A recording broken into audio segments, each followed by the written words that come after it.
बाटे मजबूरी बुझा दिलवा के बतिया, बाटे मजबूरी बुझा दिलवा के बतिया।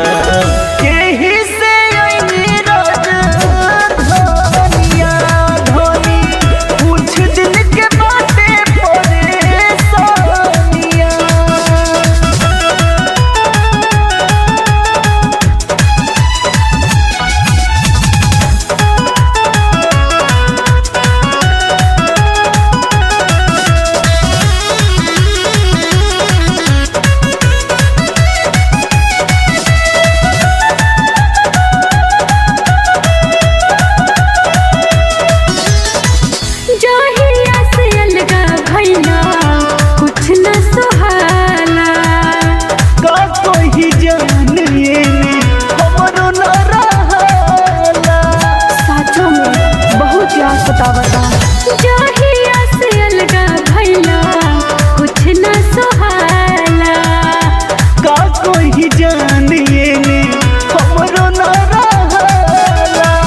जब याद आवेला तो हर आचर से लोरवा पोछीला चुहानिया में, ए जे चुहानिया में।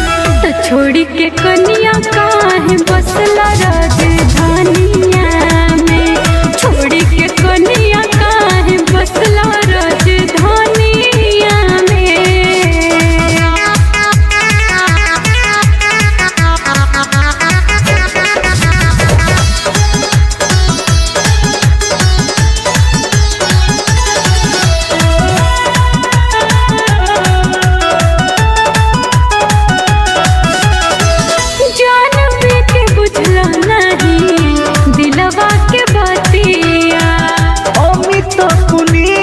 कैसे कोई कया हतिया काहे नहीं बुझत, जानवे के बुझला नहीं दिलवा के बतिया।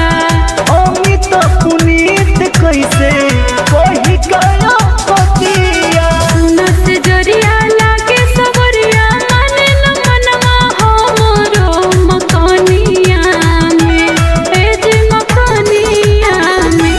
तो छोड़ी के कनिया काहे बसला राजधानिया में, छोड़ी के कनिया काहे बसला राजधानिया में। जवन दिलवा दिले बड़ा दुख बड़ा देवेला जवानिया में, हे जे जवानिया में। तो छोड़ के कनिया काहे बसला राजधानिया में, छोड़ के कनिया काहे बसला राजधानिया में।